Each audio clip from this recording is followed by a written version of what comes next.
Hey everybody, it's the B-roll. Hey, what's going on? It's Ben, don't sound so excited. It's our hey guys. it's our TV and film podcast. I'm Will. I'm Benny. I'm D. I'm Graham. Yeah. Graham is with us Aw.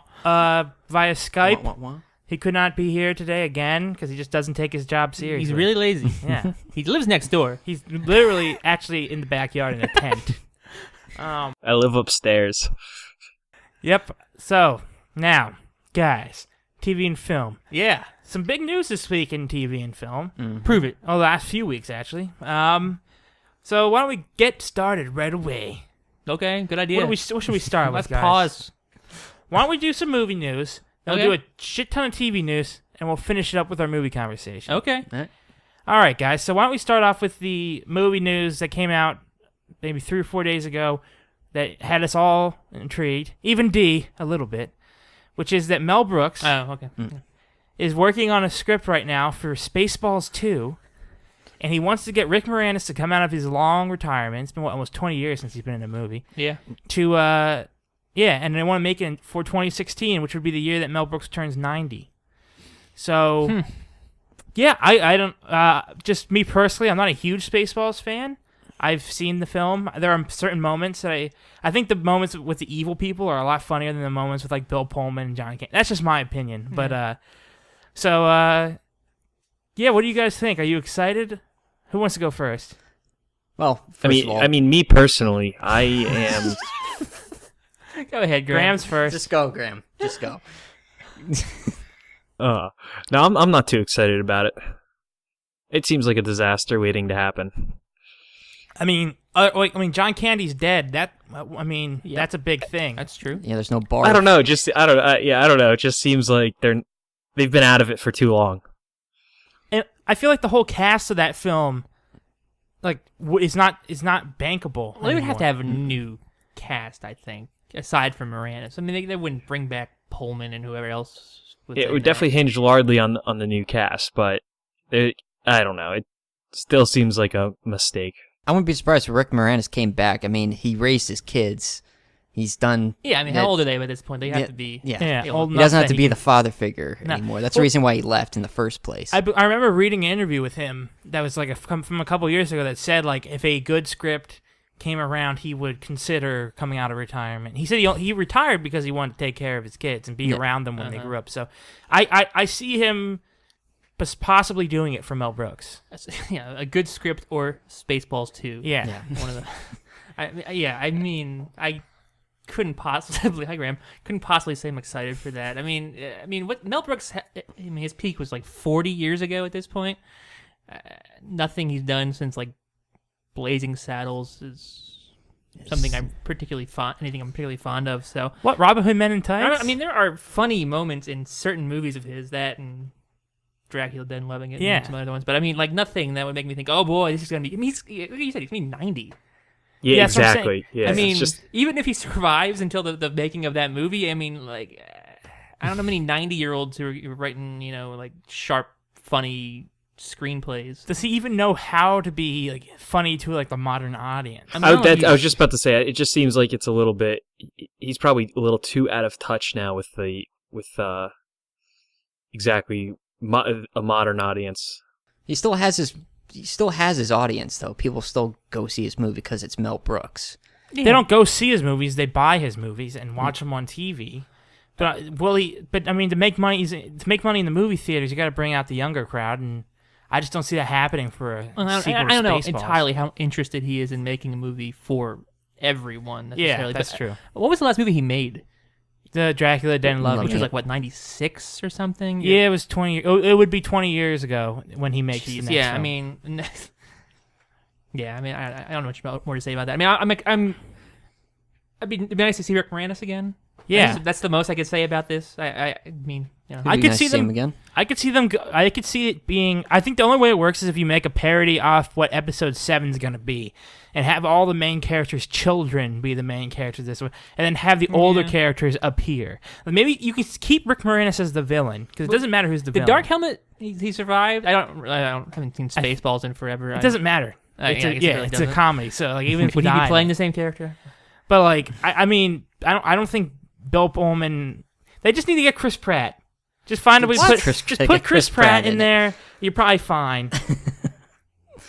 I don't know. He's do already a Star-Lord. Spaceballs Guardians of the Galaxy crossover, and then you're golden. No, that would be the most ridiculous thing. You're golden, No. Mel Brooks. You're golden. Ugh. But yeah. No, Well- yeah. I mean, yeah. I will watch it just because it's Mel Brooks, and it'll probably be his last movie. I think so. I think Assuming it's made. I've seen interviews with him recently. I think he still has it. I think he's still a little. He's not like lost his mind. He may be 90s, but he's still sharp I don't up think there. he's senile. Just, I Yeah. mean, he hasn't made a good movie, and like I said, like a great movie in A great comedy. like Yeah. 40 years at this point. So, What was that? it's but yeah, seems like Blazing Saddles. All right. Well, I mean, it's fair enough. I don't know. Without John Candy, It's gonna be rough. Yeah, it is. It is. yeah, couldn't Barf get was him a back. big character in that movie. I mean, John John You Candy's can replace John hilarious. Candy, but I mean, You can't. You can't. you can't replace John Candy. What are you talking about? they're funny people. I mean, yeah. they could have Son of Barf, puke or something. I don't know. Yep. Okay. Puke. All right. Anyway, what's up next? Yeah, Graham. What's up next? The news. All right. Well, we're gonna be moving into TV. Yeah, we're moving into TV then. Why don't we talk about Silicon Valley? Season Okay. 2. The reason I think it's a good time to talk about it is because, Ben, Promo trailer just came out yesterday. that's right, the first trailer came out yesterday. Or was it This 2 days podcast, ago? or maybe 2 days ago, this Yeah. podcast is being filmed Sunday, the 8th of February. D can't really partake in this part, but Ben, Graham, I know you guys are I saw the trailer. Silicon Valley fans. Oh yeah. Yes, definitely. So the first thing I want to say to you guys is, what type of savage freezes artisanal butter? That's what I want to know. D raises his I hand. D would freeze artisanal Guilty. butter. Always freezing butter. What the hell is artesian butter anyway? Artisanal. It's like really fancy butter. Okay, right. Probably fine, like organic and all right, just- the good yeah, stuff. yeah. Gotcha. Yeah, I loved Silicon Valley season 1. Yep, that was a great, refreshing comedy that just came out of nowhere. Yeah. It really did. It just came on after Game of Thrones. Like, all right, I'll check this out. And like, whoa, this was freaking brilliant. This is And, yeah, great. and as a satire of like the Silicon Valley craze and Yep. like apps going off and everybody trying to get in on like making The their- startups. Yeah, the startups. Very effective satire. Mhm. I guess what I would want to know right now is, after seeing the season 2 trailer, the dynamic of them just working in the house, in their incubator, and is that like what you want to see the most from this season, or do you want to see it going like taking it up a notch and kind of moving away from that, sort of just like them fucking around and coding in the house? Let's start with you, Graham. What would you want to see from season 2? I don't want them to change it up at all. No way. It was so good in the first season. There's still so much more they could do with that. Like, you could even see, it's more of the, just the relationships between them that are funny. I don't think it's really what they're doing is necessarily funny, it's just the relationships that are funny. So I'd want them to kind of keep it pretty similar to last season. Well, occasionally what they're doing is funny, like when they're trying to figure out like a mathematic like equation for and jerking that's guys definitely off. true, but I just don't want them to, I don't know, sometimes shows tend to, what's the word? Just take things a little too far. They just Yeah, try to go go too overboard. extreme. and then they lose their integrity because Yeah. It happens with they pretty want much to push every it to the comedy. limit. Yeah, Once they go on long enough, they kind of just become caricatures. Like whatever their Yeah, main exactly. trait is, they kind of keep enhancing that. I think Mike Judge is smart enough though that he can avoid that for a longer period of time. Not only that, I Maybe, think yeah. you would want to take a slower approach because where did it leave off last season? Well- with Silicon Valley, they won that contest. Yeah, and they had like investors coming from like everywhere, like asking them for contact.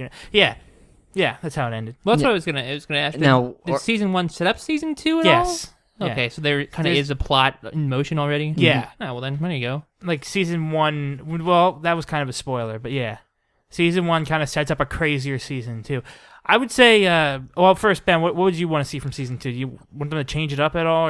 Or? Near the end, I would like to see some sort of different change, maybe like with their whole business dynamic of being in the house and doing everything from the house. They might have to change that because maybe the business is growing at such a rapid level. It would be pretty funny to see them like get an office and hire people. Yeah, That would be pretty That would fun. be funny. I would love to see them do the hiring process.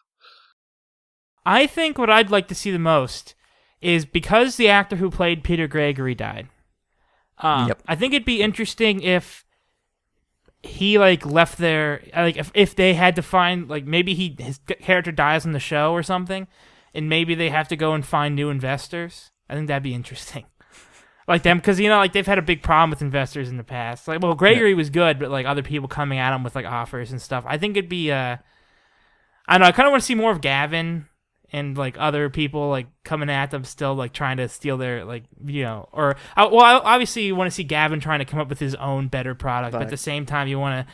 I don't know. I think it'd be interesting if there was a new investor in the mix, because I felt like Peter Gregory's character was important to the show, and without him, there will be a void to fill, and they can't just like have him be off screen. They need a new investor, so that's what I would like to see: a new character in the form of an investor who's hilarious. We might get it.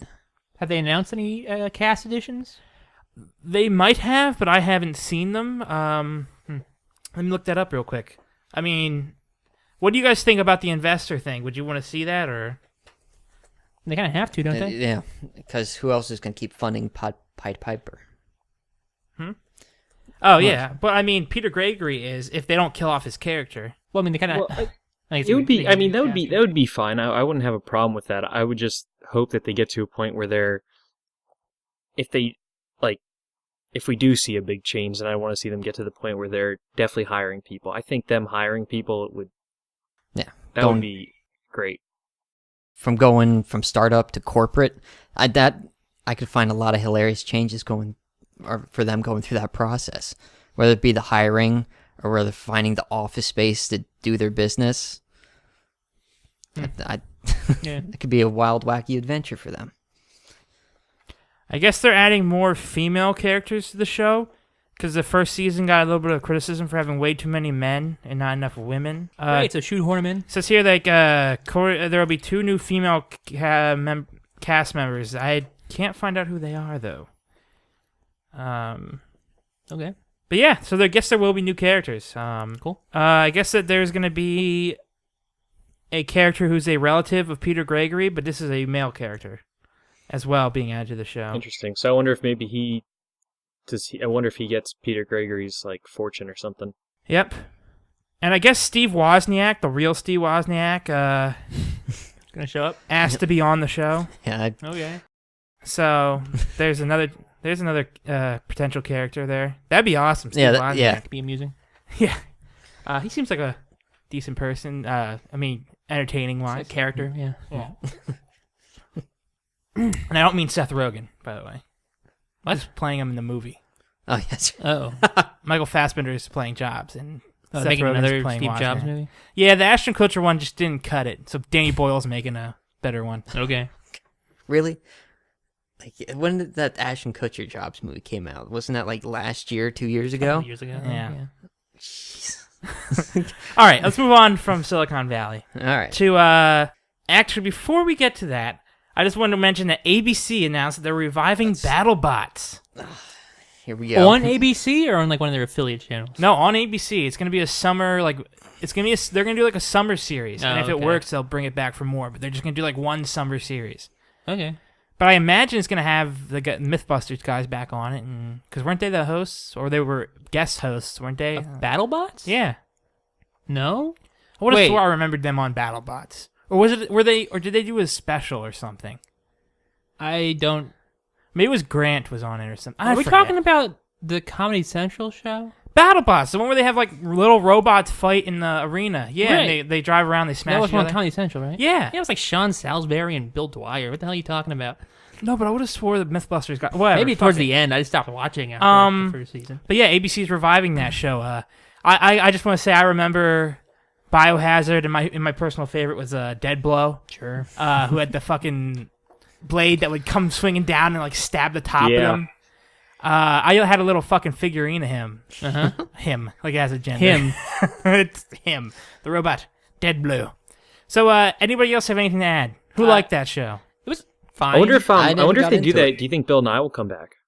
That's right. Wasn't Bill Nye Bill part of Nye? that? I have no. I would have I hope swore the so. Mythbusters people and Bill Nye were both parts of that show at certain points. Maybe. I don't remember. It's a really It was cool. a while ago. He just seems like the kind of person to do that. Yeah, I mean, He- maybe. That'd be I cool. mean, Graham, as an Bill Nye's the man. engineer, does that like excite you at all? I mean, I figure you Yeah, might. that'd be awesome. I get in on used that? to I used to love BattleBots. Who was your favorite? Do you remember your favorite Who robot? can remember? I don't know. I don't actually remember like the individual ones. I do remember some of the. As you said, Dead Blow. I do remember Dead Blow. Yeah, Debo was But- one of the most popular. He was my Yeah. fave. Yeah, I don't think I had a favorite. I think it was just fun to watch. Do you remember Biohazard, who won the first championship?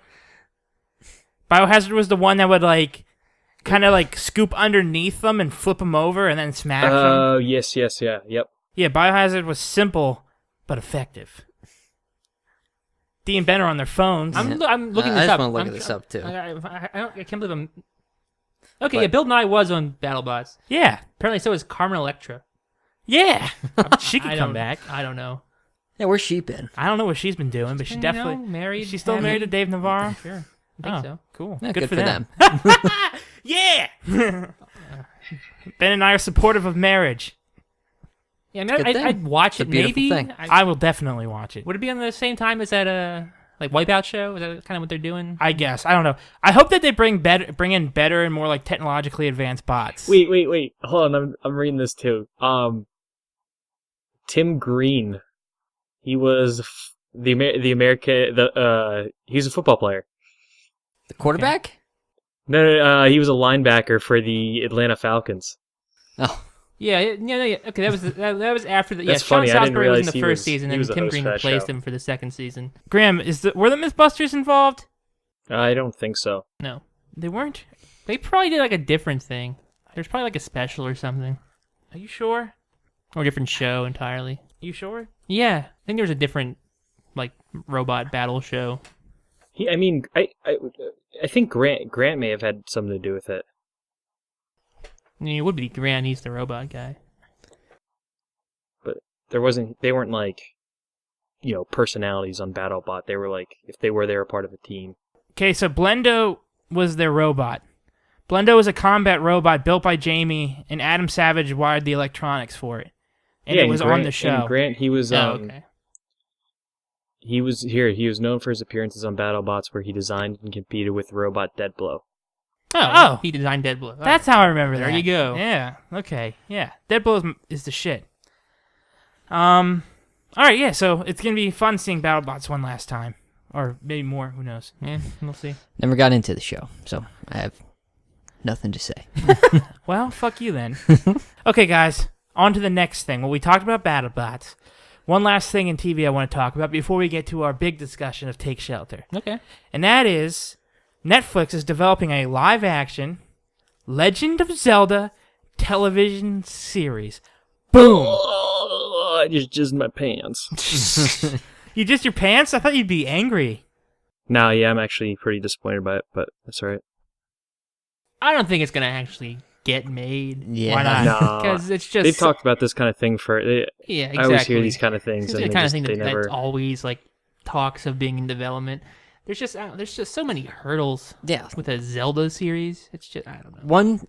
And I remember reading an article from Paul Tassi from Forbes Mag. yeah. Okay, you saw that article No, too? I just know who Paul Tassi is. Okay, all right. Yeah, that's who I am. Okay. Lame. Anyway, well, Steve's it pen made some name. interesting points, and one I happen to agree with, this one specifically. Yeah, the characterization.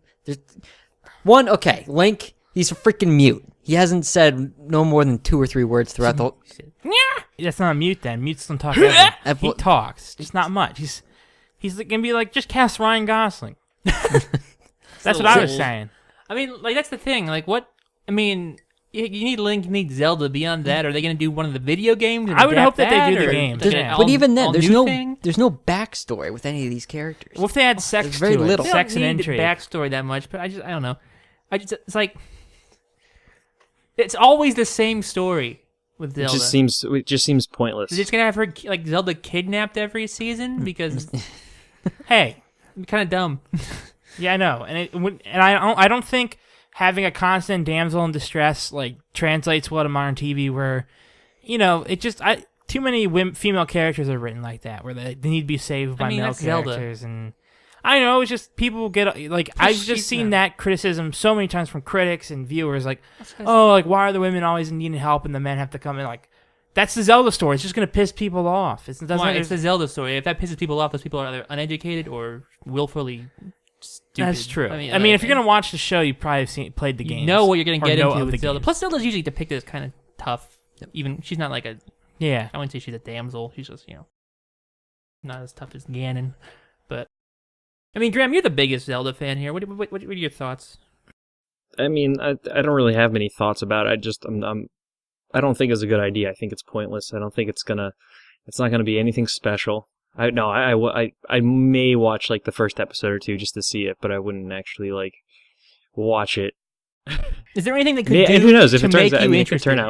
turns out awesome, then yeah. Well, yeah. Like, what but- would they have to do to make it good in your eyes? if they did it, I would want them to pick a specific video game, like one of the actual game stories, and go with that. And I think it would be better if they tried to appeal more to adults rather than children. So, if it was done, and that's what makes me nervous about Netflix doing it, is that if it was like HBO, then it probably would be different. Lots of But sex. obviously, I mean, yeah, but I don't know. I think Netflix is they're going to end up trying to appeal to a younger audience. Yeah, you don't want it to turn out like the cartoon. They said a family friend. I've read family friendly Game of Thrones. Yeah, that's there the you go. I pitch didn't that even they were read that going part. Like, what but the fuck is that? Because what families want to watch like a political show?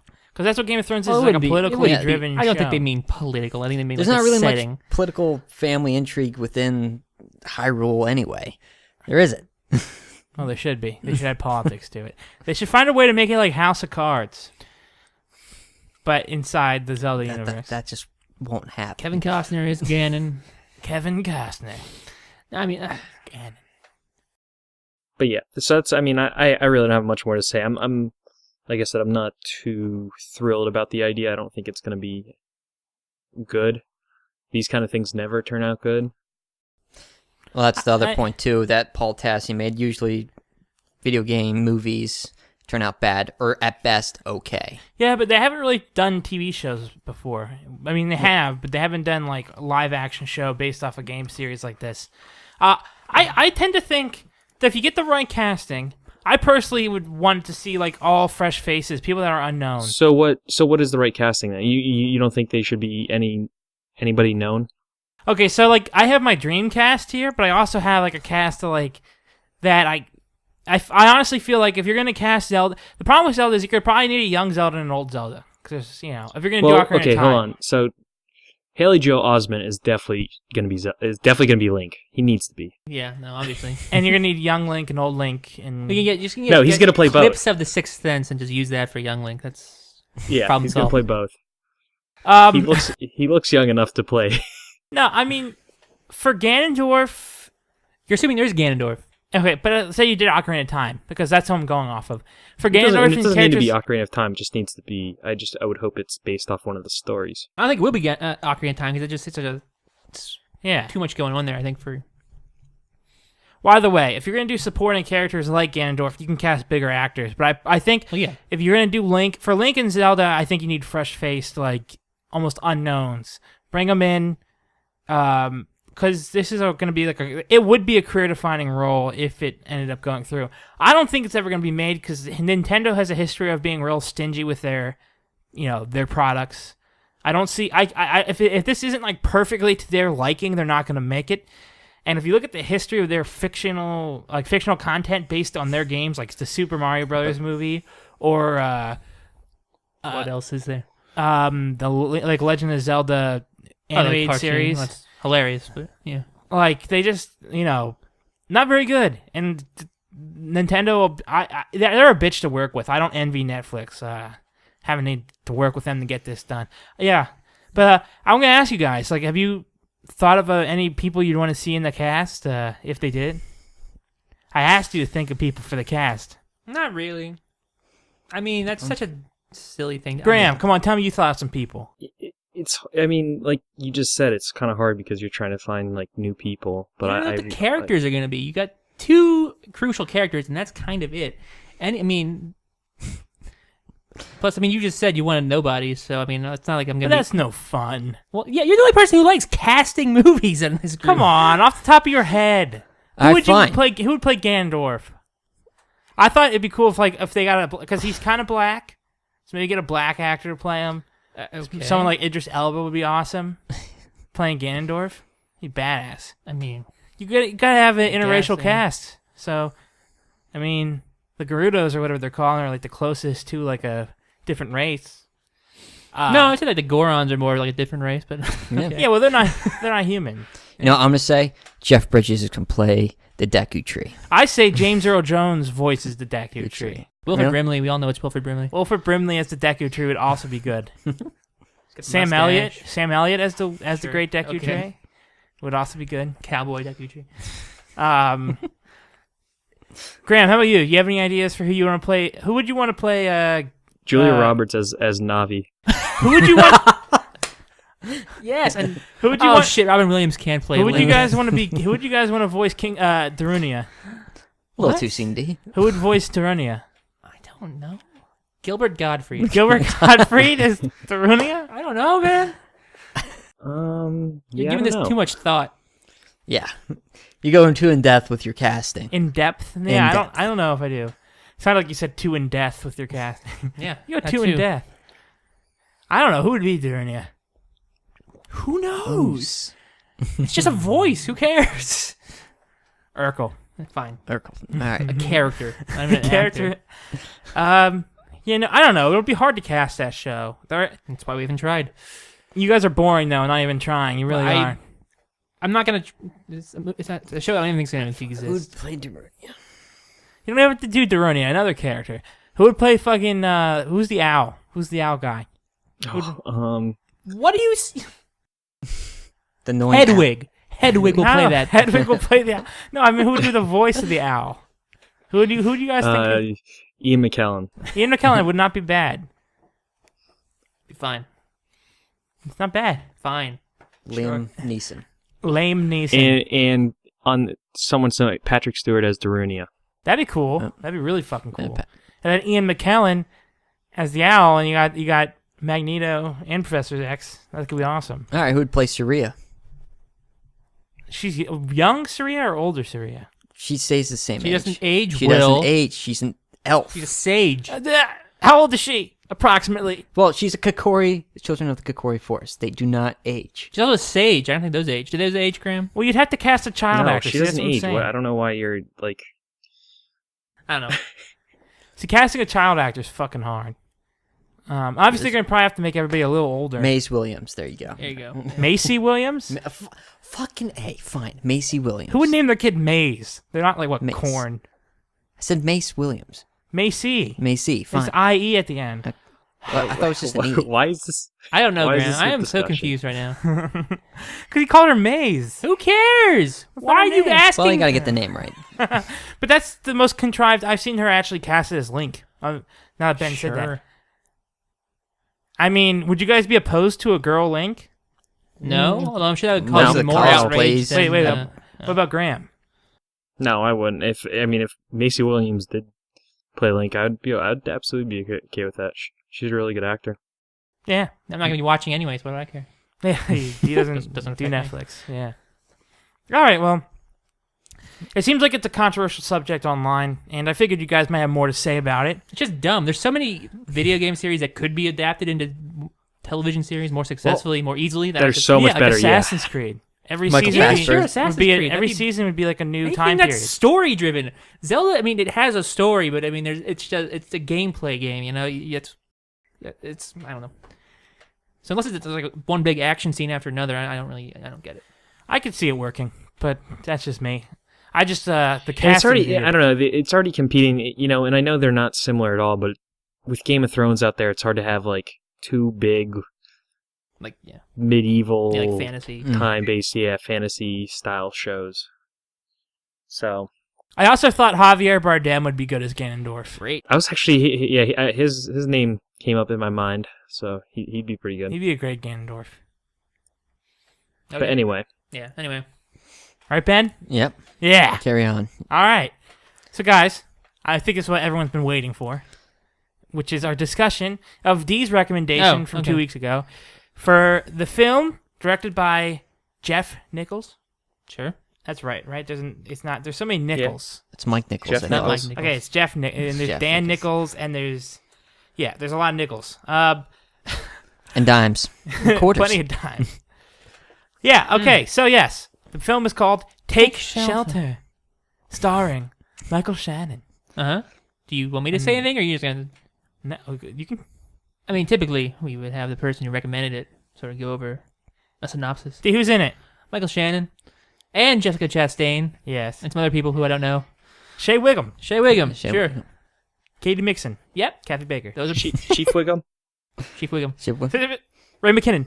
Yeah. I mean, I mentioned, I kind of went over it last time at the end of the podcast, but D, go through the film. Don't Take forget Shelter. Tova Stewart as Hannah. Thank you, Graham. She stole the show. Yeah. Just shut up, Graham. D, Yeah. Take Shelter, Yes. synopsis. Michael Shannon. He's a construction worker. He lives in rural Ohio. Curtis LaForge. Curtis LaForge is his name. Yeah. He lives with his wife, played by Jessica Chastain, and their young deaf daughter. And he Hannah's the deaf daughter. yes, who Graham as is Graham has talking about. mentioned. And he has been having visions and dreams, and continues to have them through the movie of some different things, mostly big, like storm of the century looking like storm clouds, Apocalyptic event. apocalyptic. Oh, sorry, don't mean to cut up. Spoiler alerts, by the way. Oh yeah. This conversation, I feel the need to remind everybody there will be spoilers here. Go ahead. Sorry, dude. Okay, yeah. So yeah, he's seeing these big storms. He's also seeing sort of bizarre animal behavior and sort of attacks on him and his family. Mm-hmm. And the most of the movie is just kind of him struggling between thinking it's what he's seeing in dreaming is real, like prophetic visions, or also the possibility that he's just having like psychotic events and losing his mind, sort of. Because his mother is a schizophrenic. His mother His mo- was yeah. also diagnosed when she was about the same age that he is at now. So yeah, that's part of it. So yeah, he has a lot of erratic behavior throughout the movie. He starts renovating the tornado shelter in their backyard, ends up spending a lot of money and Refinancing his house. Yeah, exactly. And spoiler alert, he ends up losing his job and whatnot as a result of his actions. And Yeah, his daughter needs surgery because she's deaf, and they are going to give her an implant that'll help her hear. But he's using all their money to, make his, tornado shelter like an actual livable, like, almost like a bomb shelter where they put in like a toilet and electricity. yeah, So like he's using all this money on that, and it creates a lot of drama within his family because and he's in the community yeah. at large. Yeah, Yep. Because I think he's losing his mind.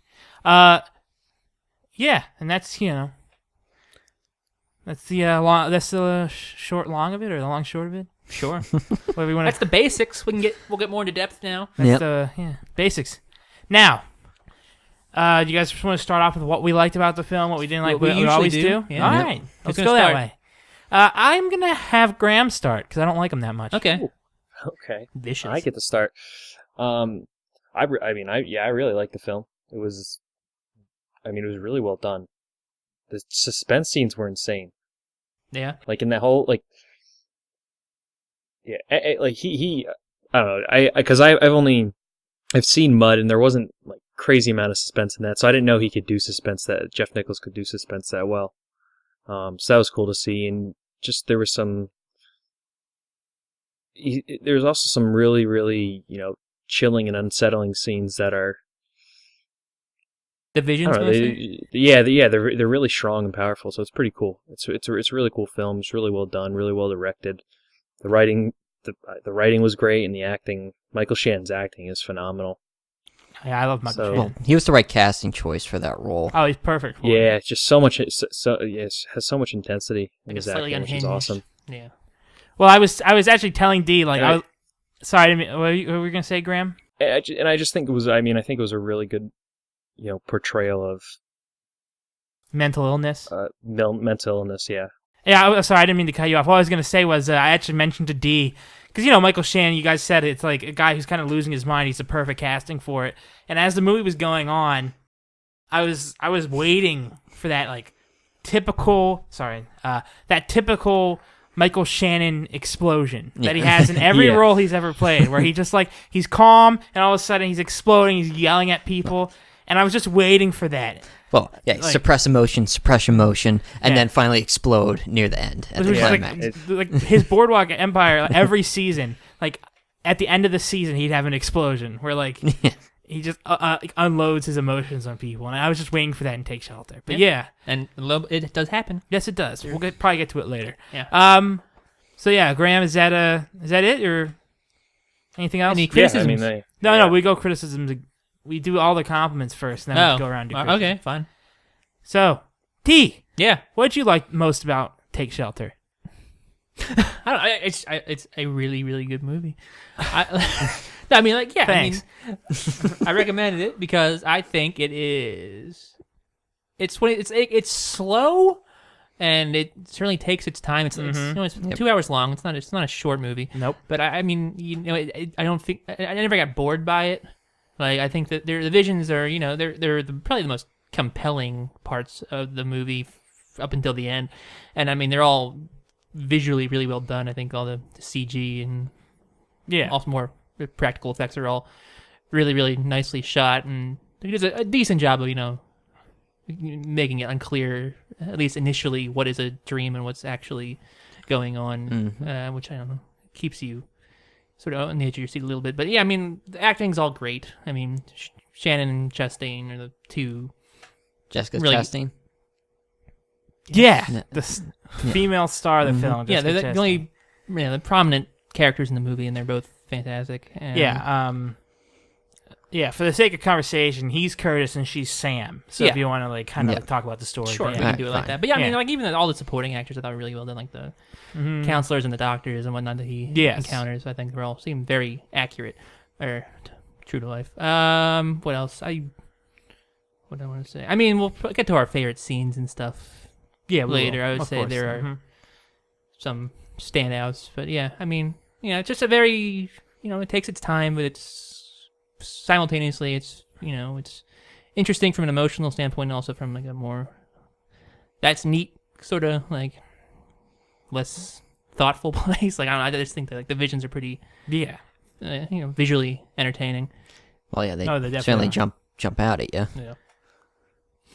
But- so yeah, I mean, I'll probably say more as we go on. But that's my That's initial good. thoughts. That's good. Ben? Yeah, well, what I got out of this movie, yeah, the pacing was slower than the previous two movies that we watched. Yeah, but longer? what did you like? What did I like If you about had to it? pick one thing, what One did you thing. like about it? Well, definitely, I love those dream sequences. There was a certain point in the film where I didn't know whether it's like, okay, this next cut, is this going to be another dream sequence, or is this real life now? And each time, whether it be after the dog or his wife, when they made that cut to the knife, Yeah. and it's just, oh crap, now he's going to have problems with her, and you see his hand flinch when she tried to reach out for it, Yeah. Yeah. and then that caused a whole entire Oh, horrible Well, she dynamic. touches his hand, Yeah. and he He flinches. freaks, he basically freaks I out. would say Yeah. there is one. There is another thought I wanted to add. Sorry, All Ben. right. But yeah, I thought the movie does a really good job of keeping it ambiguous about if what he's seeing is actually real, or if he is losing his mind. Everything is from his perspective. You don't get any sort of And from, that's an outsider's look. And I feel like even up to the end, it's still not 100% what the truth is. And I think that Well, yeah, the last scene, I feel like we're going to get to it. Yeah. Let's not But- cover the last scene, but that is going to... But that was the important dynamic that I got out of this. Yeah. was, all right, you look through inside the bubble of the schizophrenic Mhm. and see it through their eyes, okay, are they insane or are they not? Yeah. And then you go through those trials, and then you start to see the development of his schizophrenia that he got from his mom. Yeah. So what you're saying is you really enjoyed how he balanced the scenes where he, like where he's having visions, and then scenes that are actually in reality, and how you weren't always sure which ones were set in, which realm of And then it just existence. it takes a course of, okay, this is what mental illness does to people, Yeah. especially when they don't first communicate it. I mean, when he finally opened up to his wife, which finally that moment finally happened, good, but it was too late. He refinanced his house. Yeah. He lost his job. Yep. And it's just one big shit pile after another. Yeah. Yeah, I agree. The portrayal of mental illness is probably one of the strongest points. I mean, Graham mentioned it. Yeah, it's one of the just add on to strongest it. things. Assuming it in is the movie. mental illness. Yeah, which we'll get to, obviously. I guess that leaves me what I like the most about it. I would say, I think I like Jessica Chastain the most about this film. Yeah, she was the strongest character. I think Michael Shannon obviously gave the powerhouse performance, but I think I think she's right there with him. I was thinking about it, and I'm like, first off, what a wife. Yeah. I mean, holy Yeah, Graham, do you shit. disagree? Yeah.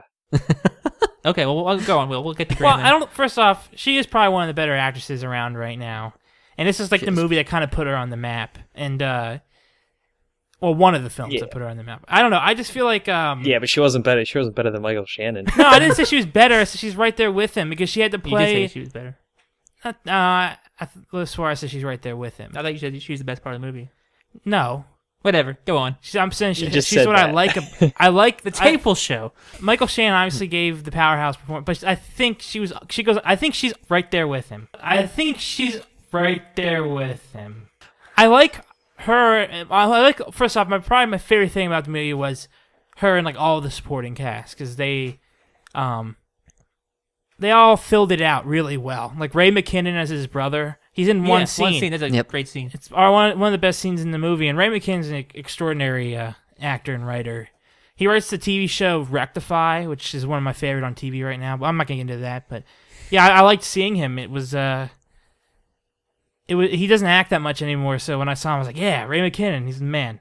But no, I just thought they needed to get the movie wouldn't have worked if the woman who played his wife wasn't so convincing. Like I was just thinking like all the actresses they could have gone with and like Yeah. Yeah, how but she ended up being on the flip perfect. side, it would have been the movie wouldn't have worked if the main character wasn't convincing either. I know, but I don't know. I can think of more actors that could have played Curtis, and I can actresses that could have played Sam as effective. Because I feel like that's an easy role to overact. I guess, yeah. I got like lower middle class, working housewife from her. Like I got that vibe. It almost felt like both of them. I felt like I wasn't really watching characters. I was watching real people go through like a horrible moment in their life. It was almost like a documentary in a manner of speaking. Obviously, there's a lot of fiction in there, but like Yeah, I felt their portrayal of marriage was especially through difficult convincing. times. yeah, and she was like when she's trying to get him to open the door, for instance, like he was like clearly crazy. And like she like had the like I don't know her the way she portrayed like the support and love that she had. I believed it. Like It's like, I don't know. no, I rarely feel like that sort of emotion in a film before. where she told him, was like, no, you have to open the door. Yeah, exactly. They were locked in that. Provide some context. A storm came through. So they locked themselves down in the shelter, and he assumes that this is the storm to end all storms, like the apocalyptic storm. Tornado alarms are going off. Yeah. And everything, So he doesn't want to, when the storm's over, he doesn't want to open up the door because he doesn't want to expose his family. Well, he still thinks it's going on. Yeah. It's like in his head. Yeah. And she's basically saying, like, in order for, them to move forward as a family, he needs to trust her and trust, like, and, like, just take a leap of faith and open a door. And it's almost like a metaphor for, like, opening a door to like a starting like a new phase sort of in a manner of speaking in his life. Yeah, it's kind of, if we're getting into this, I mean, it was a metaphor for kind of accepting his Sickness. His illness. mental illness. And I don't know. Her all the supporting actors, Michael Shannon probably should have won, not an Academy Award, but he should have won more awards than he did for this movie. And she should have probably won a lot of. She actually did, I think, win an award, a Saturn, I think, or something like that. But a SAG? no, a Saturn award. Or Saturn? It's a film. They're film awards. But yeah, I just really appreciated that and how the act, and also I mean it's the same thing with the movie Mud. Like, I think both of Jeff Nichols' films are great. Like Mud's a movie that probably would appeal to more people, but like all of the supporting actors in Mud like sold that movie too. I think he does a really good job. Another thing I'm going to mention I really like is Jeff Nichols does a really good job of selling like a certain type of lifestyle to people. Like he tries to show like real life Figures. hardships and like real families. Like Mud is more lower class, like in what was that, West Virginia or No, that was down south. That was in Louisiana. Yeah, that was. Was it? Yeah, it was Louisiana. Okay. Right in the I haven't seen Delta. Mud, but All right, yeah, well, you know what? It's that's more of like an actual like lower class, like poor people, may not so educated. He shows that sort of like, and then this is more middle, like lower middle class, yeah, it's middle of the country, rural middle class. Like he does a good job of showing families that are like that are more realistic than what you might see in a majority of films and grounding. He does a good job grounding his films in reality, which makes when there is suspense and drama, it's that much more, palpable because it's you intense too. Yeah, because it's almost like you could see it happening to you because the characters are so relatable. So. Yeah. Well, especially in that one scene with the community where you see, Michael Shannon, have his moment where he explodes. Yeah, you can imagine being there Yeah. and seeing someone do that, and honestly, you can't blame the people for the way they react. You hate them in that moment. You're like, fuck them. Like, judging him and shit. Like, they don't know what he's going through, but that's it. They don't know what he's going through, and their reactions were all, like, appropriate. Yep. Yeah, they just see erratic behavior. Yeah. And the guy, like, getting in a fight in front of his kids, and, like, in front of his kid and their kids, and it's just not appropriate behavior for adults. But yeah, and it's just funny because that's exactly what you'd expect a crazy person to do. Mm-hmm. Exactly, yeah. Yeah. So, yeah, that's what I liked. Why don't we go into Criticisms? some criticisms of the film? Graham, you mentioned me. You thought it was a little too long. Well, yeah, exactly. It was just, it maybe could have been 10, 15 minutes shorter. I feel like there was some stuff they could have cut out. Yeah. But, honestly, I don't think there's really too much to criticize about it unless you don't really like the ending. Yeah, there have been some people who But- don't like it. Yeah, but, other than that, it's a pretty solid film. Yeah, there's not much to criticize. There isn't. There really isn't.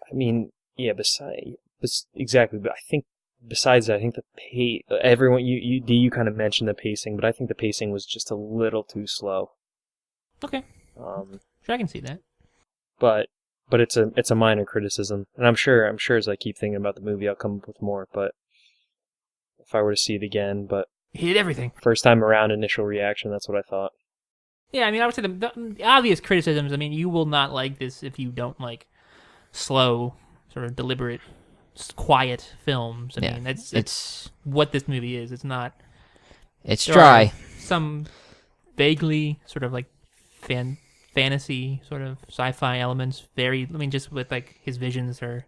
But that's about it. That's the only like break from reality in the whole movie. It's everything else. It's very grounded in reality, very, like... It's a slow film. That and the ending are probably the two most obvious areas to criticize the film. I don't personally have an issue with either, although the ending is certainly an interesting decision. I don't know if I would have done the same thing, but I think when we talk about it next, we can get in more detail about the ending. I think that's the thing I want to talk beyond about. that, there's anything else I would criticize necessarily. I don't. No, I recommend this movie for a reason. I really like it. It's my kind of movie. Quiet, character driven. Yep. Yeah, there's no like performances that I can think of that stand out. Like, oh, they didn't really fit in with everything else. Everyone seemed pretty ideally well cast. put. So You know what? Hmm? I don't like that he got rid of his dog. No, I'm kidding. Well, Yeah, fuck that. That sucked. I Red don't- was good. His behavior wasn't great, but I mean that's not Nah, that's not criticism. no, it's not a valid criticism. Sorry, I didn't mean to cut you off. Yeah. All right, Ben. Yeah. Me, again, like I guess I go along with everybody else here. There's not really much to criticize about this film, but yeah, it was a little long. I felt like it dragged at one point. Yeah, there are probably a couple of scenes they could have cut, no Yeah. doubt. Like I understand with like the couple scenes at work where they're just talking, shooting the shit with Michael Shannon and Deward, whatever his the actor's Deward, name yeah, is. Deward, Shea Wiggum. Shea Wiggum. Yeah, I mean, I think those are kind of necessary just to establish that they are friends and not just Yeah. Oh, yeah, workers. Because I mean, it makes their sort of I know, but there was like 4 of them. And just to show Yeah, that he yeah. has sort of like an everyday job too. Yeah. Like it's another way you can build that world of like an average everyday person. And yeah, I understand why you I could. mean, you're right. I mean, they Yeah. didn't necessarily need. I mean, that. they They could have cut don't one need out. them, but yeah, they do add to the sense of realism. But yeah, other than that, it's a solid film all the way through. The writing, the point they were trying to make with mental illness, and just that, even how it was just shot, everything. Everybody deserves a round of applause for that film. Yeah. If I had to criticize anything, it's similar to like what you guys said. I mean, the pace is consistent. That's good. Yeah. Like he never fucks with the pacing. I do like how every once in a while he breaks it up with a really scary vision or Yeah. a tense vision, which is good. I would say I was never surprised by the film. That was probably the one thing. If I had to, it's such a weak criticism, so I'm not going to focus on it too long. But like, I don't think there was one thing in the movie that really truly surprised me. Like I kind of saw where it was going, but that was fine with me because I wanted to see that. Yeah, I don't know if it's a movie that's really trying to surprise you. No. Aside from maybe the end, but that's. But about it. you kind of expected from a movie maybe about a guy going crazy to have some I things guess. that are like, oh crap, I didn't see that coming. There's no there's no jump scares or anything. Yeah, like that. I honestly feel like the suspense, like this, there was like I would say, if you break the movie down to fourths, like by half hour, the third half hour, from like the hour to an hour and a half mark, there was no suspense in there. Because the first hour, there was a lot of visions and stuff, and you're starting to see that decline, but that hour to an hour and a half is really just him working on his shelter. Well, isn't it really like he lost his job in that section though, isn't it? Yeah, but like at the end of the day, kinda like the really, crucial. I mean, it's crucial to the story, but there's not as much suspense as there was in the first hour. I mean, there's fewer visions later in the movie. So like I said, I'm really Yeah, nitpicking to find something, but if I had to say, it would be like that it never surprised me, and two, like I felt like there was like a part of the movie that kind of dragged a little bit, and that would be that point. Because around the hour and a half mark is when he finally fucking explodes, Yeah. and after that, it gets that last like 25 minutes is like really fucking good. But yeah, not much to criticize. Very good movie. Mm-hmm. So Yeah, I mean, it's not a perfect movie necessarily, but I mean, it's very. It's not everybody's type. It's not very. I It's really not everybody's cup yeah. of tea with this I movie. really It's like not. the ending, and I feel like We're gonna discuss that's that a now? logical place to go next. So, Okay. Dee, why don't you say what happens at the end? At the end, he has been seeing a psychiatrist, and the psychiatrist recommends that he takes a vacation just to sort of get away from where he's been having all his visions, just to see if it helps, I guess, at all. Before he's committed. Before he goes into more serious psychiatric care, yeah. Yeah. And so he and his wife and his daughter go to, I guess it's Myrtle Beach, they say it is. Where they It's go Myrtle Beach. Yeah, they go there every summer, I guess. And so, yeah, they're at the beach, and he's playing, making sandcastles with his daughter, and then all of a sudden, this gigantic storm, similar to what he's been seeing, appears over the ocean, and starts, moving towards them. I mean, it doesn't really move towards them. It kind of stays out. In the I air. mean, you can see the tide get. you pulled see the back and tide stuff. getting pulled back like a tsunami, Yeah. which only No, it exists. starts moving towards them. The rain starts falling on them. Yeah, the acid Yeah, rain. yeah. yes. I guess it's slowly. Yeah, you're right. It is slowly moving towards it. But And- yeah, one of the things that they're showing, like I think it's cool, is like when the tide gets pulled out, like before a tsunami, it's like, oh shit, Yeah. that shit only happens out in the Pacific Ocean. So it's like, and this is the Atlantic. Yeah, that's So it's like, a sign of the certainly end of the peculiar. But yeah, I mean, Yeah. but more importantly, like everyone sees it. It's not just him. Mhm. His Yeah. wife comes out of the house, and there's like a reflection of it in the window, Yeah. which I think is important. Yep. To show that, I mean, it's not like the window is losing its mind. It's just, I mean, evidently, it's actually happening, and his daughter sees it and everything. So Yeah. yeah, I mean, you could. Yeah, it's really through his daughter's point of view almost, because she's the one. Not really, but she's the one who sees it first. she's the one who first sees it. Yes. Yeah. But which is different. It's the first time in the movie that someone else sees the storm other than him. So you kind of like, oh shit, what's going on? So I guess what I would ask you guys is, do you take that scene literally or metaphorically? Do you think that's actually the storm that he was seeing in his visions and he's a prophet? Or do you see it more as being like it indicating that it means something else? Like, because for instance, for me, I see it as a metaphorical ending. I see it as his family sees him now. Like before, they didn't quite know what was wrong with him, but now they do. Yeah, no, yeah. Well, you sorry, Graham. But I still take it. I don't think that's. I mean, that is the important part. That is, I think that's what he was going for. Is that it is a metaphor. Yeah. But you can still take the ending literally, though. Yeah. As long, I mean, if you take it could actually literally, be happening, still, but it's happening because he wants to use it as, you know.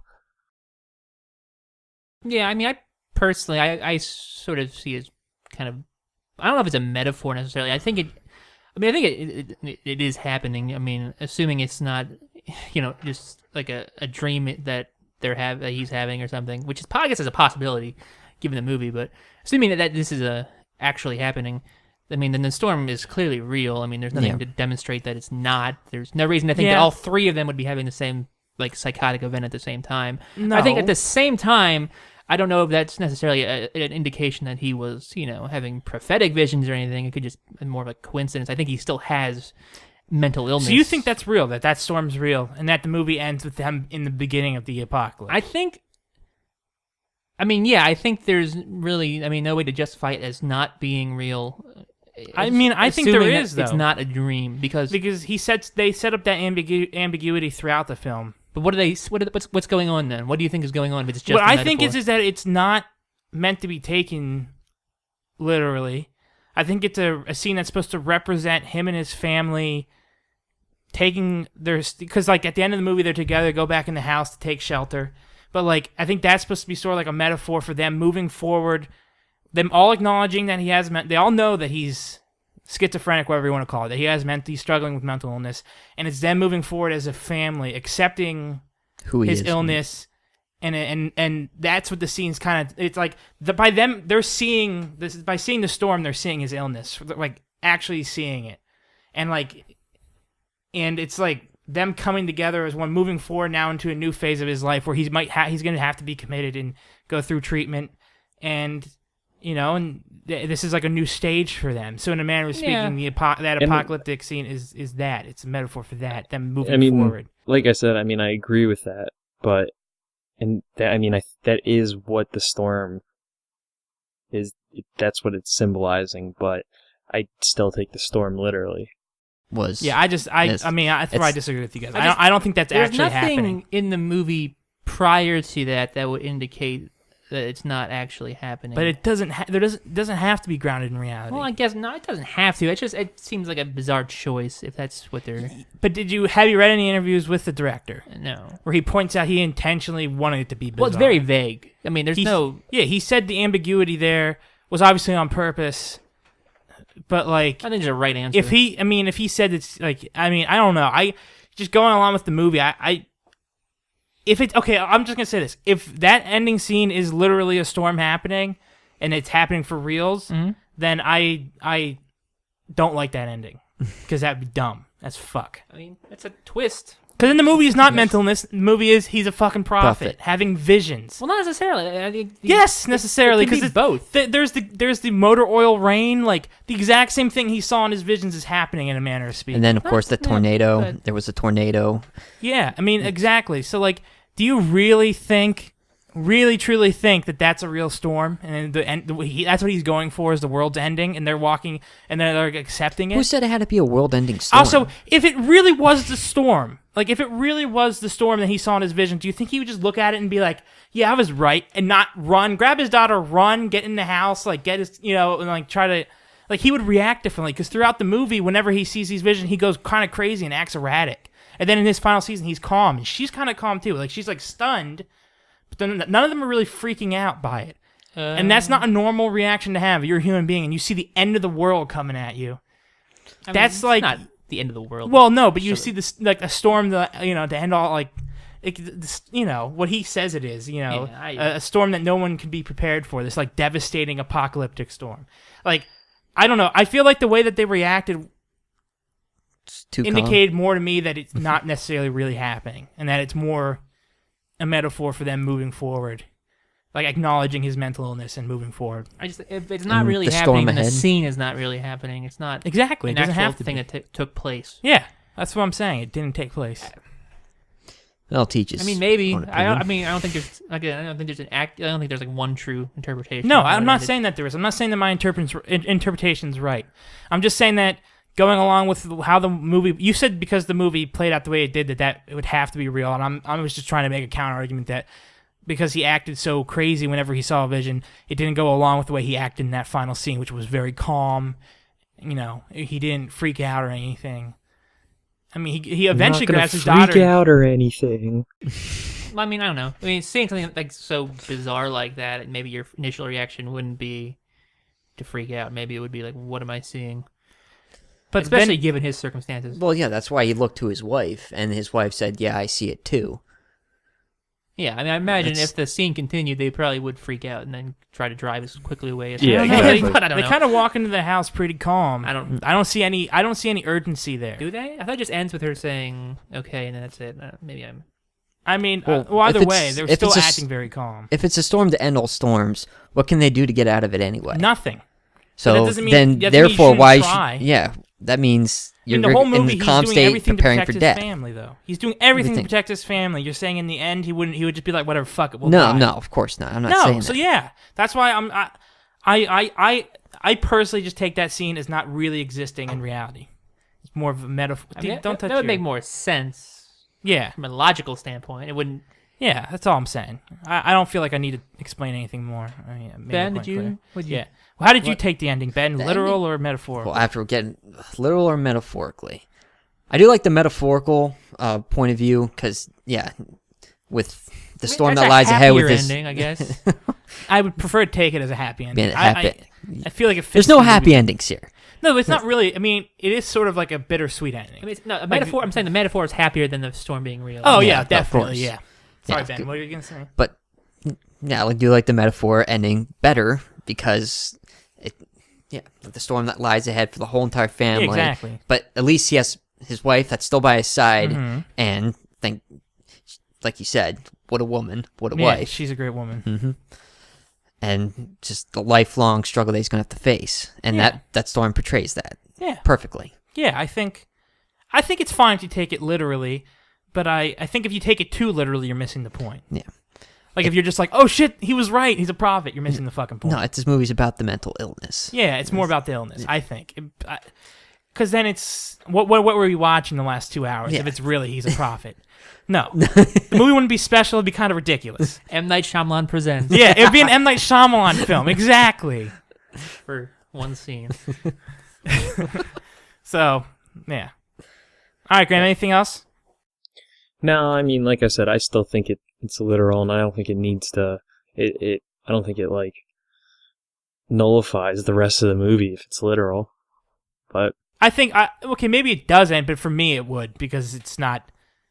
I wouldn't. I don't know. I mean, literal Like, things can be metaphorical. But that's the question. Yeah. exactly, that's my point. That's my point. Is that that's what I've been trying to say. But I mean, like I said my point. So Well, and that's the question.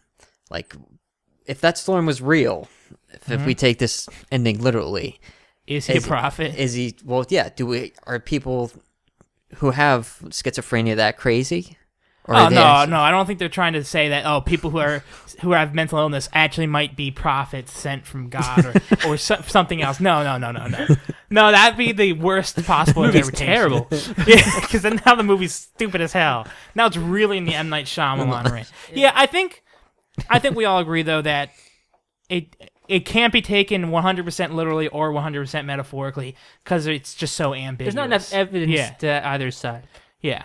I just think, like Dee said, it's if you're trying to go based off logic and the logic of the film, I it mean, leans a little bit more towards the yeah, metaphorical. I mean, there's no shots of them traveling to the beach. There's Yeah. no shots of them after. That's where it ends. So. Exactly. So it could It sort all of exists in a bubble. Yeah, it is, and that's what I think he was trying to say when. And I read interviews with Jeff Nichols. Is that like he intentionally made it that way so that you can interpret any way you want. I kind of got the vibe from the interview that he was leaning the metaphorical route because I mean he made comments on mental illness in the interview and whatnot, and how the movie like. So I don't know. We don't need to get into detail, but yeah, that's it's a great ending. I think a lot of people hate it. I like the ambiguous ending. My favorite endings are like Blade Runner, one of my favorite movies, has one of the best ambiguous endings of all time. And Yes. and Drive has the ambiguous ending, and I love Drive. A lot of people hate Drive, but I love Drive. And Drive. How does that end? he's driving off into the darkness. He's driving off. He's on like a dark road. And he's driving with his headlights, and he's holding his bloody side. And you can either interpret that he's passed away, and this is him sort of like driving into the afterlife, right. or that he's survived, and this is him literally just driving away. Right.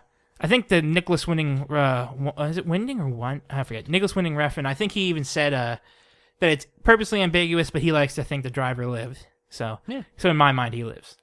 That takes away the ambiguity. When a director says this is how I feel it should be taken, then I'm like, well, then this is how it is because you're the director. Like that's what Ridley Scott he said in interviews, like, oh, Deckard is a replicant. Like that's why I put that little Easter with the unicorn in at the end, and it's like, oh, well, fuck.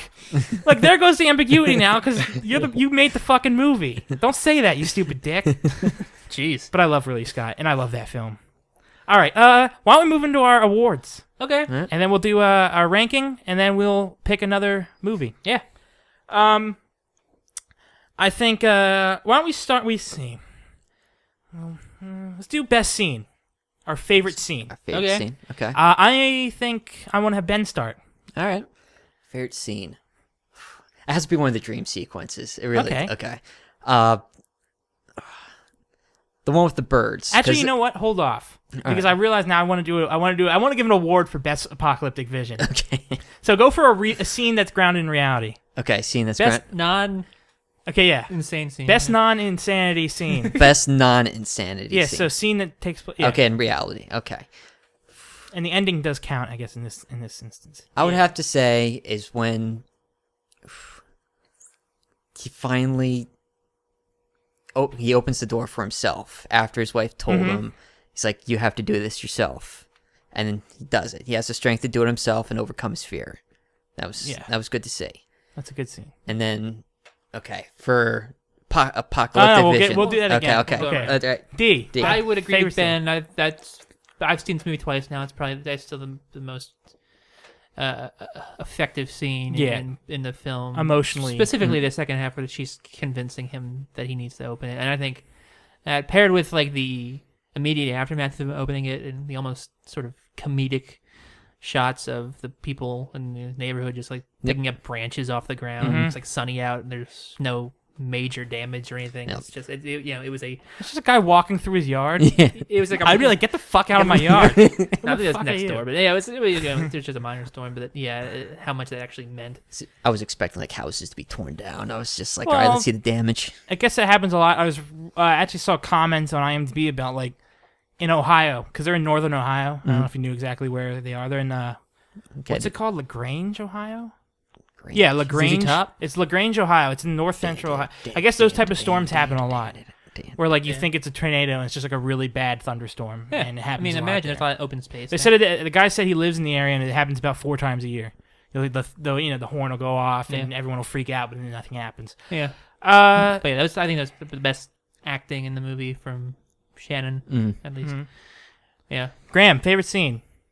Yeah, mine definitely the what's it called, the Lions Club dinner or something like that.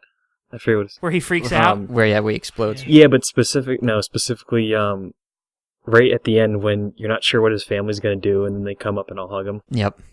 Yeah, that was family support right there. That puts a tear to your eye. That's the acting that I'm talking about with Chastain in that film. yeah. Just the look on her face, it could go either like, you just embarrassed me in front of the entire community, you fucking crazy person, or like, oh my God, like he really is like really, really mentally sick, and I need to help him. It just goes from, there's just there's so much intensity in that scene that it goes from almost, and here's what I mean, it goes from like super, super like like almost it's like upsetting, and then it goes into that scene where his family hugs him, which is a really nice touch, nice ending to that scene.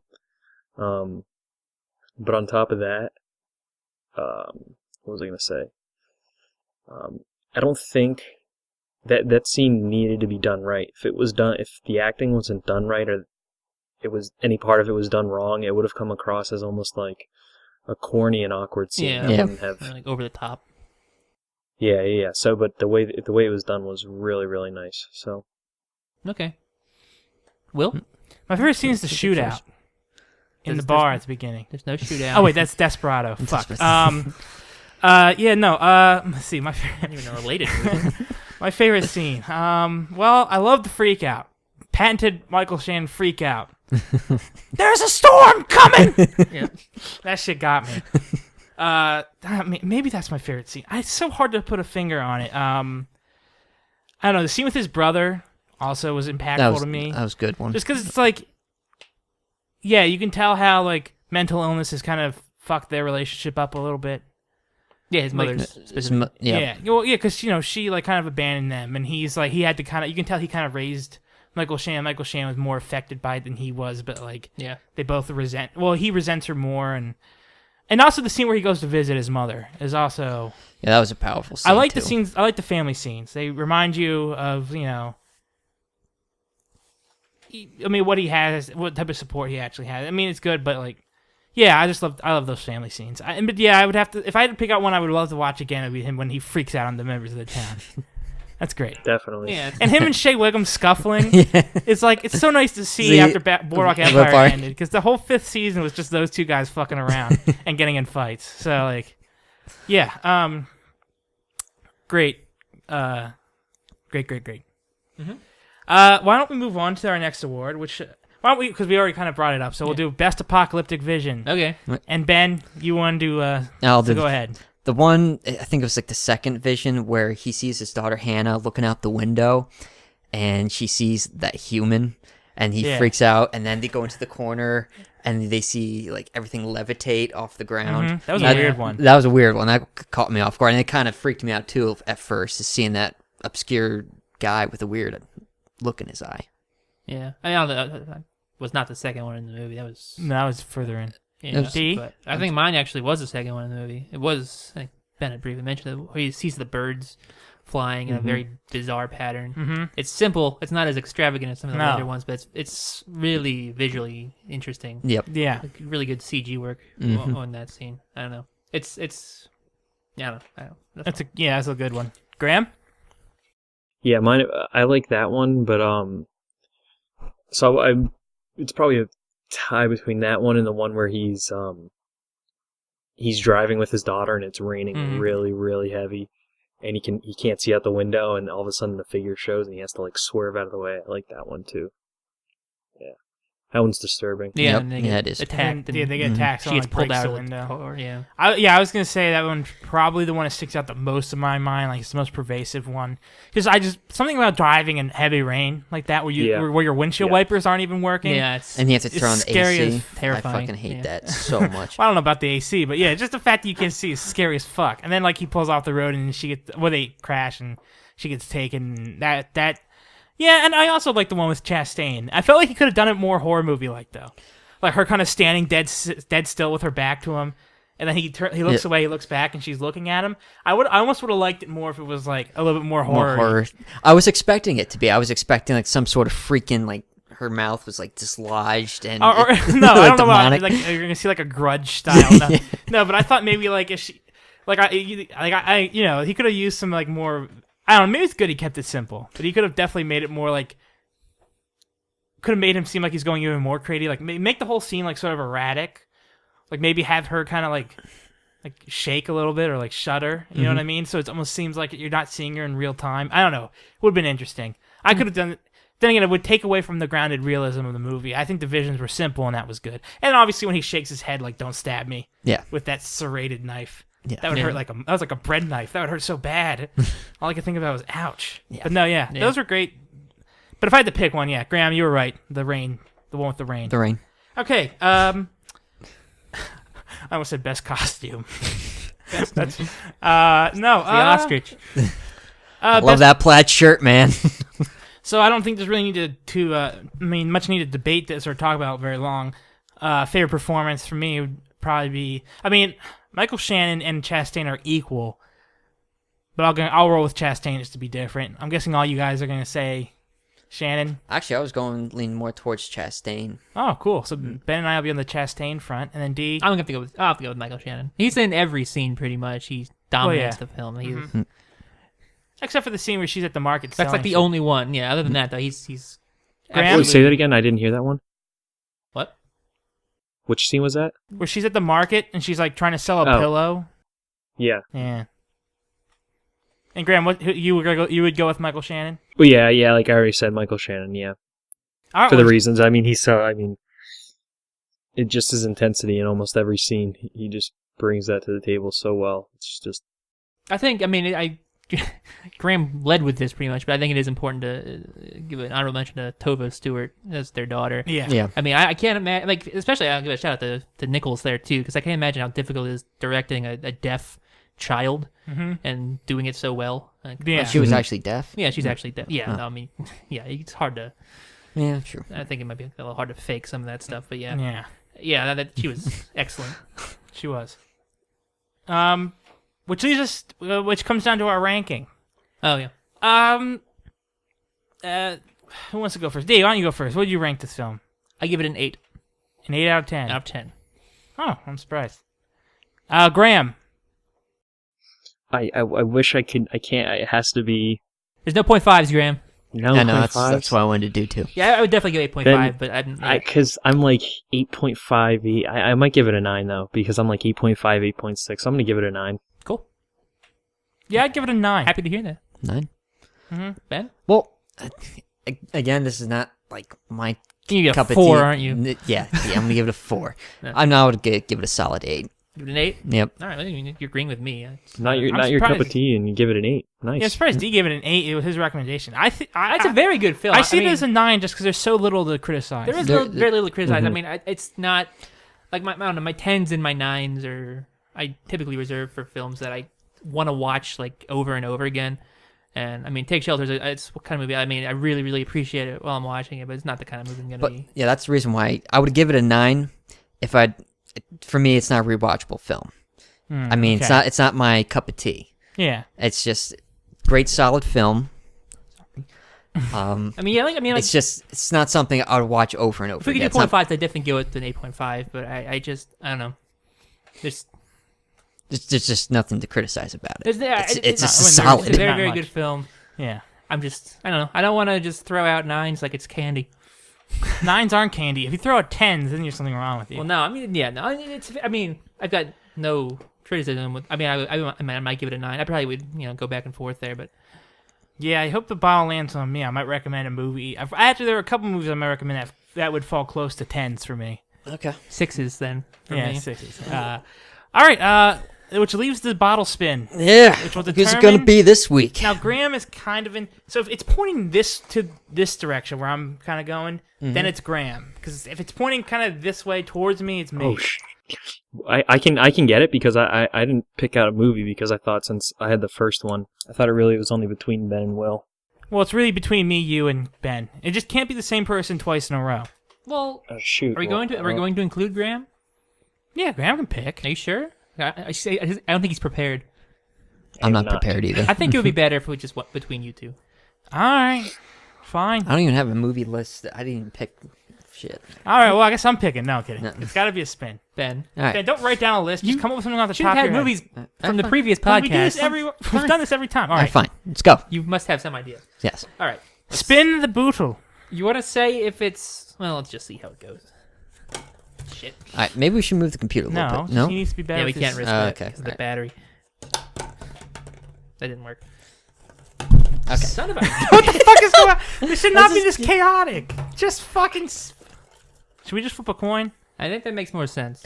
What, between me and Will? Yeah. All right. Fucking. Someone get a coin. Who has a coin? Do you have a coin in your pocket? No, I don't carry change anymore. All right. All right. For I guess I thought D. you I guess chose we're one. going between D and Ben and I. Ben, you wouldn't be heads or tails. I'll let you choose. Tails never fails. Ben's tails. Heads. All right, Will. Okay, so it's gonna be me Son of a anyway. bitch. God damn it. All right. There's no question. I have one movie. It's what we're going to be watching. Whiplash. Whiplash. Whiplash. Whip. It's an Oscar-nominated film. From I what watched year? it recently. I want to watch it again because I fell in love with it. This year? Yeah. I heard about it. New. Let's see what we got here. Yeah, so my recommendation is Whiplash, a film about jazz. Yeah, with That's right. Yeah. Miles Teller J.K. and Simmons. J.K. Simmons. J.K. and Simmons is- Paul Reiser for some reason. Oh, What? Reiser's good as hell in it. J.K. Simmons has been nominated for Best Supporting Actor. A lot of white people for a jazz movie. Well, there's a You racist. bunch of black guys in it. Racist, just how jazz is. Man. Yeah, man. All right. Got a little Okay. Montgomery. Extremely good movie, and it may not be like a mind fuck like Take Shelter or Is there enough to discuss, Will? I think Hey man, it's jazz. You gotta love jazz. there is enough to discuss I love about the jazz. movie's morals and like what it's trying to say about life. About jazz? And also, we could just we'll probably end up talking like a good 10-20 minutes about the last sequence, which is fucking one of them. It has one of the best final scenes I've ever seen, and it blows my mind. It just makes my nips hard thinking about it. Great, that's how Okay. good it is. So yeah, since I'm the one who's seen it, I'm gonna look forward to watching you, hearing what you guys have to say, and watching it again. It's gonna be fun. All right. Okay. Graham, you have anything else to add about Whiplash? I don't. I've never seen it. I think you will like it. I think Dee will like it. I think Ben will love it. Okay. See, that's more of my movie. I like the musical. Well, It's more not a musical. musical. It's not musical Watching based. Grease. Let's do it. There's no singing, but there A is movie about music. It is. There's a lot of music. in Okay, it. that's what I like. If you like jazz, there's a lot of jazz, especially jazz drumming. All right. But there's plenty of ensemble. Any Buddy Rich influence? Yeah, his main influence is Buddy, Buddy Rich, okay. Okay. Right. So yeah. All right. So guys, that's Yeah. that's it for B-roll. right. Once again, it was nice having you guys on my panel Yeah. Okay. and us talking about stuff. And It's always an honor, Will. yeah, it's an honor. It's a privilege. It's not. No. Many, I have a not right many- to be here. oh. I'm entitled. Ben's entitled. It's because he's a member of our generation. All right, Ben, you're picking the movie. No, so yeah, if you like this, if you watch this, thank you. If you're listening, thank you. Yep. Thank you very we much, hope you guys. come back. Dankeschön. It'd help us a lot if you subscribe. You don't Yeah. have- you don't have. I mean, I guess it would. No, yeah, definitely. If you want. If you like our Definitely do content, it. if you like talking about movies, And we do plenty of other stuff. So check out our playlists. And Yeah. we'll be back in a couple weeks with another B-roll. We'll be back next week with another blank video game podcast. Mm-hmm. So until then, goodbye and cheers, as Ben Yep. would say. yep. Cheers. Ta. Graham? Bye.